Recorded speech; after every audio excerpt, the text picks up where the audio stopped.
l'écoute de Radio Mali. Il est 7 heures, c'est l'heure de votre journal.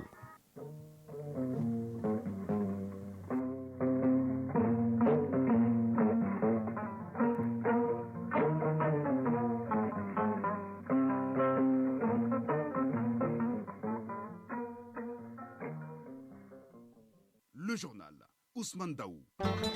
Mesdames et messieurs, bonjour. À la une de cette édition, plus de 98 Maliens en situation de vulnérabilité vont bénéficier d'une assistance alimentaire de la part de l'Espagne. Le Royaume espagnol vient d'octroyer près de 2 milliards de francs CFA au commissariat à la sécurité alimentaire. Salimata Daou nous en parlera. Pour préserver les ovins, les caprins et autres animaux, le ministère de l'Élevage et de la Pêche va vacciner 76 millions d'animaux. In fine, sauvegarder les animaux, mais aussi veiller et préserver la santé de la population à travers la consommation de viande saine et de qualité. Batraoré nous fera le point. Tenez-vous bien, la corruption et l'enrichissement illicite a fait perdre à notre pays de 2004 à 2018 plus de 1000 milliards de francs CFA. Pour mettre fin à la pratique, l'Office central de lutte contre la corruption et l'enrichissement illicite au CLEI prend son bâton de pèlerin vers l'Université des sciences juridiques et politiques de Bamako. Objectif pour que les cadres et futurs cadres de nos universités prennent le problème à bras-le-corps. Jules Sambou Sissoko nous en dira un peu plus. Biennale Mopti 2023, les artisans venus du Sénégal, du Burkina Faso et du Mali se frottent bien les mains. La cause, les articles sont écoulés comme du petit pain. En sport, Abdul Karim Kaba nous fera le point de l'actualité sportive avec un troisième larron pour la présidence de la Fédération malienne de football. Dans la leçon de sport, Isaac Tchenou nous parlera de relais en athlétisme. Voilà pour le sommaire. Dans un instant, les détails. Jeudi 13 juillet 2023, mesdames et messieurs, bonjour et bienvenue dans cette édition, la première de Radio Mali. Je le disais dans les titres, lutte contre l'insécurité alimentaire et nutritionnelle. L'Espagne fait un don d'environ de 2 milliards de francs CFA pour assister les communautés vulnérables du Mali. Les chèques ont été remis hier au commissariat à la sécurité alimentaire à travers le programme alimentaire mondial PAM. Ce don du Royaume d'Espagne va réduire la vulnérabilité alimentaire chez plus de 98 Maliens. Salimata Dao pour les détails. Le Mali et le PAM, Programme alimentaire mondial, reçoivent 2 chèques d'une valeur totale d'environ 2 milliards de francs CFA. C'est un don du Royaume d'Espagne pour l'assistance alimentaire et nutritionnelle des communautés vulnérables. Plus de 98 000 personnes vont bénéficier de cet appui de l'Espagne, les déplacés internes et les enfants atteints de malnutrition aiguë. José Ornero Gómez, ambassadeur du Royaume d'Espagne au Mali. Le peuple de Mali peut compter sur l'appui de l'Espagne et de la population de l'Espagne aussi. La clé de voûte de notre coopération dans ce domaine est celle d'être à l'écoute des besoins réels de la population, à travers les PAM, à travers les commissariats. Aujourd'hui, plus de 800 000 Maliens sont dans le besoin d'une assistance alimentaire selon le PAM. L'organisation internationale ainsi que le commissariat à la sécurité alimentaire saluent l'assistance espagnole qui va réduire le nombre de personnes en situation de stress alimentaire. Eric Perdisson, représentant du PAM au Mali. Avec ce nouvel accord de partenariat entre les PAM et l'Espagne, nous venons de franchir un pas de plus dans la lutte contre l'insécurité alimentaire et nutritionnelle au Mali. Nous espérons vivement voir d'autres acteurs du gouvernement, tout comme du secteur privé, emboîter les pas à ceux qui, comme l'Espagne, ont à cœur de soutenir les communautés. Redouane Agmohamed Ali, commissaire à la sécurité alimentaire. Cet appui qui arrive dans le sillage du lancement du plan national de réponse à l'insécurité alimentaire au titre de l'année 2023 vient à point nommé pour amorcer la période de soudure et soutenir les actions de sécurité alimentaire du gouvernement du Mali sur toute l'étendue du territoire national. Aussi, il est important de souligner que l'aide apportée régulièrement par le Royaume d'Espagne au commissariat à la sécurité alimentaire favorise le développement socio-économique de notre pays en renforçant la capacité de résilience des communautés cibles. Une partie du don, soit plus de 300 millions de francs CFA, sera investie dans le transport des acteurs humanitaires et des cargos dans les zones reculées en toute sécurité. Plus de 72 millions de têtes d'animaux, toutes espèces confondues, ont été vaccinées lors de la dernière campagne. Pour cette année, 76 millions d'animaux doivent être vaccinés contre les maladies animales. L'objectif du ministère de l'Élevage et de la Pêche est de préserver les animaux, mais aussi de veiller sur la santé de la population à travers la consommation de viande saine et de qualité. Batraouri. Persistance de l'insécurité dans les régions du nord et du centre, insuffisance du personnel technique, faiblesse des ressources financières, voilà autant de difficultés qui ont marqué la campagne pastorale 2022-2023. Malgré ces problèmes, le bilan est jugé satisfaisant. Youbaba, ministre de l'élevage et de la pêche. Dans le cadre de la protection sanitaire du cheptel, sur une prévision de 72 339 252 têtes, toutes espèces confondues, 45 501 473 têtes ont été vaccinées, soit un taux de réalisation de 62,9%. Pour la campagne 2023-2024, le département ambitionne de faire mieux. C'est ainsi qu'il est prévu la vaccination de plus de 76 millions de têtes d'animaux contre toutes maladies confondues. Youbaba, ministre de l'élevage et de la pêche. Ces projections sont faites dans un contexte où, je le rappelle, notre pays est engagé sur le plan mondial et sous-régional dans le processus d'éradication de la peste de petits ruminants à l'horizon 2030, le contrôle progressif de la péripneumonie contagieuse bovine à l'horizon 2025, du contrôle des médicaments vétérinaires, de la formation du personnel de la santé animale. Le respect de ce programme nécessitera la mobilisation de 183 établissements vétérinaires et pharmaceutiques privés. Près de 42 000 points de contrôle des denrées alimentaires d'origine animale et aliments bétail seront aussi concernés, d'où l'appel du ministre de l'élevage et de la pêche à plus de vigilance. Autre titre de ce journal, l'Office central de lutte contre la corruption et l'enrichissement illicite au CLEI et l'Université des sciences juridiques et politiques de Bamako se donnent la main pour lutter contre la corruption. C'est à la faveur de la 7e édition de la Journée africaine de lutte contre la corruption. Le thème retenu est la Convention de l'Union africaine sur la prévention et la lutte contre la corruption, 20 ans après réalisation et perspective. Les détails, c'est avec Jules Sambou-Sissoko. Les universités sont le cadre approprié pour débattre des grands problèmes de société. Elles y forment cadres et futurs cadres du pays. C'est pourquoi le CLEI, en partenariat avec l'Université des sciences juridiques et politiques de Bamako, a choisi la FSJA pour la tenue de cette conférence à la faveur de la célébration de la Journée africaine de lutte contre la corruption. Professeur Mamadou Lamine Dambélé, recteur de l'USJP de Bamako. Développer le partenariat autour des missions et des centres d'intérêt communs entre les institutions. C'est notre rôle, c'est notre vocation et c'est comme ça qu'on peut apporter vraiment une valeur ajoutée au débat des sociétés. Moumouni Guindo, président de l'OCLEI.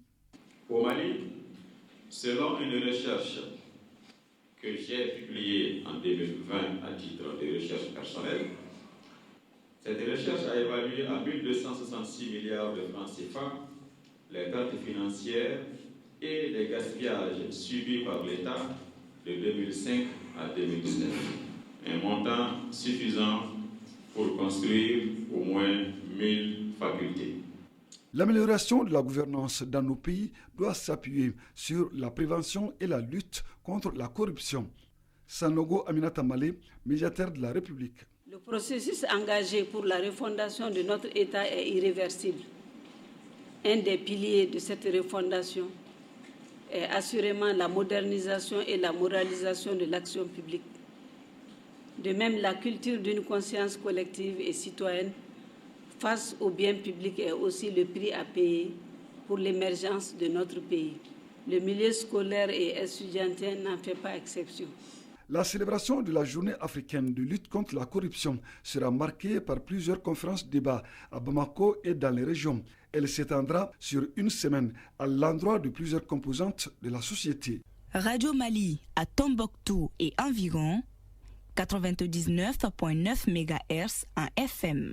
À 7h10, nous nous rendons dans la cité des 333 Saints où vient d'être lancé un projet dénommé Action participative des communautés dans le cadre de la prévention de l'extrémisme violent, de la promotion du dialogue et la consolidation de la cohésion sociale. Il est financé par le fonds d'appui à plus de 80 millions de francs CFA par le FAMOC et à travers le round du Danemark et mis en œuvre par l'ONG Nord-Dev. Les cercles concernés sont Gourmara-Rousse et Diré pour une durée de 12 mois. Yeya Tandina. La prévention de l'extrémisme violent, la promotion du dialogue, la réconciliation intra- et intercommunautaire et le renforcement de la cohésion sociale sont au cœur d'un projet initié par l'ONG Nord et Développement. Ce projet d'un montant avoisinant les 90 millions de francs CFA est financé par le FAMOC, Fonds d'appui au moteur du changement à travers l'ambassade du Royaume de Danemark et couvre 9 communes des cercles de Diri et Gourmara-Rousse dans la région de Tombouctou pour une durée d'une année. Amadou Touré, coordinateur des programmes Nordev. Ce projet est d'une importance capitale parce qu'elle va permettre non seulement de renforcer les capacités des communautés dans le domaine de la prévention des conflits, la prévention, la gestion des conflits et l'extrémisme violent, mais ça va aussi permettre de créer un cadre de rencontre intercommunautaire. Rissa Akshebou, président du conseil de cercle de Diri. Ce projet s'inscrit parfaitement dans la droite ligne des politiques de l'État malien en matière de bonne gouvernance, du renforcement de la cohésion sociale et de la participation à toutes les couches dans les instances de décision. Au cours de ce lancement, le contenu du projet a été largement expliqué. La mise en œuvre du plan d'action et l'adhésion des partenaires et acteurs fortement sollicités pour un impact dans la région. Kadidia Touré, participante.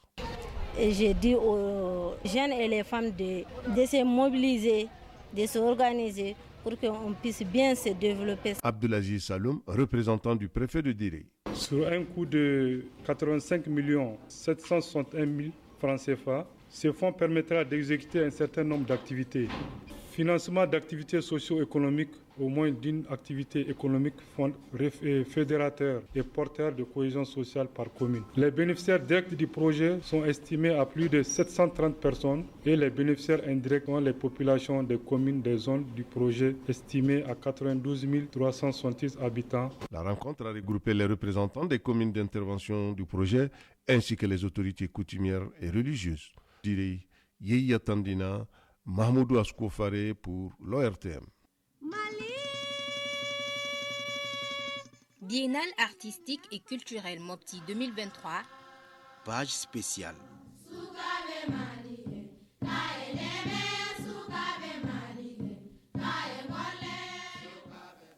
À l'occasion de cette biennale 2023, dans la Venise malienne, on se frotte bien les mains. Depuis une semaine, près de 150 stands sont ouverts sur 2 sites.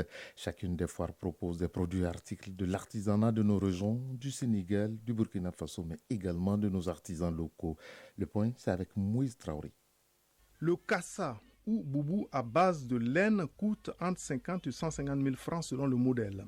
Cette étoffe fait partie des articles prisés aux 2 foires de la Biennale artistique et culturelle, tout comme les chapeaux des pasteurs peuls.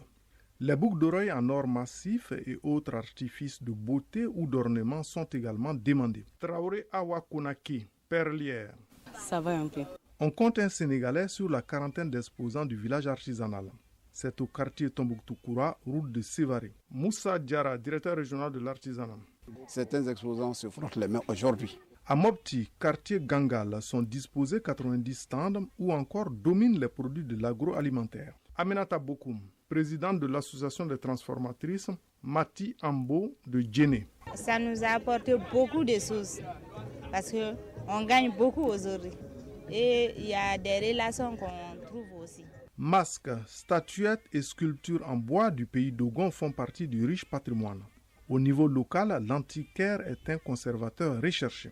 Abdoulaye Koulibaly dit Bamana, antiquaire. Ce que je vends aussi à 5 000, je fais 3 000. Donc ça trouve vraiment, Dieu merci, je vends un peu. Vraiment, je remercie bon Dieu.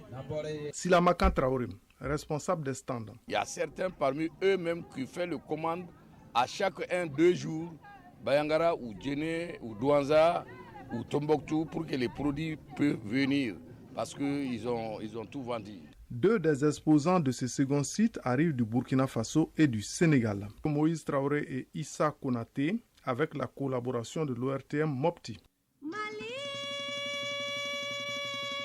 Biennale artistique et culturelle Mopti 2023. Page spéciale.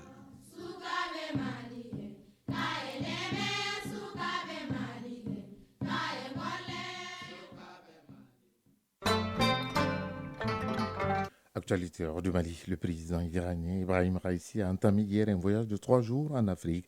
Il a d'abord fait étape au Kenya puis en Ouganda. Là-bas, il a apporté son soutien sur plusieurs dossiers, à commencer par la loi anti-homosexualité de l'Ouganda. Ibrahim Raïssi a déclaré, je cite, « L'Occident essaye aujourd'hui de promouvoir l'idée de l'homosexualité et en la promouvant, ils essayent de mettre fin à l'espèce humaine. » Fin de citation. Il doit se rendre aujourd'hui au Zimbabwe. C'est la première visite d'un président iranien en Afrique depuis 11 ans. Au Kenya, 6 personnes sont mortes lors d'affrontements entre la police et manifestants hier à Nairobi. L'opposant Raila Odinga avait appelé ses partisans à protester une fois de plus contre les nouvelles taxes et la politique du président William Ruto. Les rassemblements avaient été interdits et déclarés illégaux. Cameroun-Nigeria, des frictions sur le tracé de la frontière entre les deux pays dans la région de l'extrême nord. Des riverains camerounais ont signalé aux autorités ce qui leur apparaissait comme des modifications et des déplacements de bornes sur cette frontière issus de l'accord global de rétrocession de la presque île de Bakassi au Cameroun il y a maintenant 21 ans. Des officiels des deux pays s'y sont rendus pour constater les délimitations. La commission tripartite a rencontré les chefs traditionnels des villages concernés et a eu des séances de travail avec les autorités du département. Il s'agit des autorités camerounaises, nigérianes et l'ONU. Le but ultime étant d'arrêter le phénomène des violations des frontières de part et d'autre entre les deux pays. Dans un instant, le sport.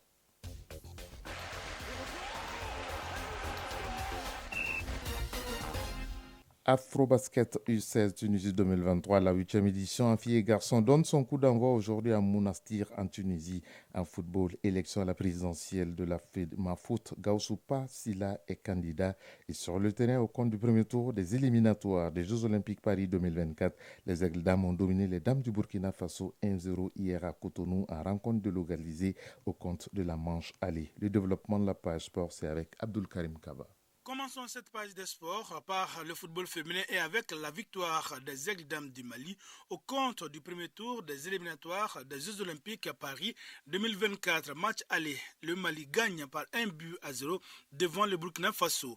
Le match a eu lieu au stade Mathieu Kérékou de Cotonou. Pour des raisons d'homologation du stade au Burkina Faso, le match a été délocalisé à Cotonou. L'unique but de la partie a été marqué par Agaïssa Diarra à la 3e minute de jeu. Le match retour est prévu pour le mardi prochain ici au stade du 26 mars de Rimadio. Football toujours, cette fois-ci, élection à la présidence de la FEMAFOOT. Gaoussoupa Silla est candidat à la prochaine élection du président de la Fédération malienne de football. S'il est élu, le candidat Gaoussoupa Silla promet de tout faire pour redorer le blason du football malien. Il s'engage également à ne réménager pour assainir et moraliser la gouvernance de la Fédération malienne de football. L'annonce a été faite hier lors d'un point de presse. Pour plus de détails, suivons les raisons de la candidature de Gaoussoupa Silla, des propos recueillis par Fotigi Tungara. 1. Discrimination et la violation des textes de notre football. 2. Manque criant de résultats dans la compétition internationale. 3. Les non-professionnalisation de notre football. 4. Mauvaise gestion de fonds de football, la mauvaise gouvernance du comité exécutif. Basketball à présent, Afrobasket U16 Tunisie 2023, la 8e édition en filles et garçons donne son coup d'envoi aujourd'hui à Monastir. Les sélections maliennes sont respectivement championnes et vice-championnes d'Afrique en titre, signalant que cette compétition de jeunes est marquée chez les filles par les 7 trophées consécutifs des Maliennes depuis la création du tournoi. En garçon, l'Égypte est le pays le plus titré avec 5 trophées, suivi de l'Angola et du Mali avec un titre chacun. Cette 8e édition se déroulera du 13 au 23 juillet 2023 et servira aussi d'éliminatoire pour le championnat du monde U17 FIBA 2024. Le vainqueur et le finaliste valideront leur ticket pour la Coupe du Monde de l'année prochaine. En basketball toujours, Afro-Can au compte des 8e de finale, le Mali a été battu par la Côte d'Ivoire 58-72. Entre autres résultats de ces 8e de finale, le Niger s'impose devant le Gabon 71-55. Le Maroc l'emporte devant le Cameroun 78-50. Mozambique a perdu contre le Rwanda 62-73. Ces quarts de finale se poursuivront ce soir avec les oppositions Kenya, Maroc, Congo, Niger. Avec les sports de main toujours, cette fois-ci à handball, deuxième Jeux africains des plages, l'équipe féminine du Mali a été médaillée de bronze. C'est là pour une première participation. C'est un résultat encourageant selon le président du Comité national olympique et sportif du Mali lors de la cérémonie de présentation. Habib Sissoko est au micro des Actienous. J'étais très impressionné de voir les résultats obtenus par les joueuses de handball. C'est une joie pour nous, comité olympique, de voir un autre sport d'équipe comme handball progresser et d'avoir cette performance aussi impressionnante. On va les accompagner. La leçon de sport à présent, la leçon de sport de ce jeudi porte sur les différents types de relais. Le relais fait partie des épreuves spectaculaires en athlétisme. Aujourd'hui, l'épreuve est diversifiée. Les précisions dans la leçon du sport de ce jeudi avec Isaac Tchenou. Le relais est une course par équipe où les éléments de chaque équipe courent l'un après l'autre. L'enchaînement se fait par la transmission de témoins. Il existe deux types de relais en athlétisme, le relais sur route et le relais sur piste. En ce qui concerne les courses sur piste prévues dans les stades, on retient 7 épreuves non précises à Damakone, officiel technique international en athlétisme. Les épreuves de relais sur piste. Les distances de référence sont les suivantes. Les 4 x 100 mètres, les 4 x 200 mètres. Le relais Medlane court qui est composé des étapes de 100, 200, 400, 300 et 400. Le relais 4 x 400, le relais 4 x 800, le relais Medlane long qui est composé des étapes de 1200, de 400, de 800 et de 1600. Et enfin, le relais 4 x 1500. En ce qui concerne le relais sur route, il est recommandé que la compétition se passe sur la distance du marathon. Il est recommandé que la course de relais sur route soit courue sur la distance du marathon, idéalement sur un parcours en boucle de 5 km, avec des étapes de 5 km, 10 km, 5 km encore, 10 km, 5 km encore et 7 km 195, ce qui fera en tout 42 km 195. Chez les juniors, il y a un règlement spécifique pour les épreuves de relais sur route, nous précise Adama Kone à Etio. Pour les relais sur route, U20, c'est-à-dire les juniors en athlétisme, les moins de 20 ans, c'est-à-dire 18 et 19 ans, la distance recommandée est le semi-marathon avec des étapes de 5 km, 5 km encore, 5 km encore et 6 km 0,98, ce qui fait en tout 21 km 0,98. Le relais fait partie des épreuves spectaculaires en athlétisme. La prochaine leçon portera sur le relais 4 x 800 mètres.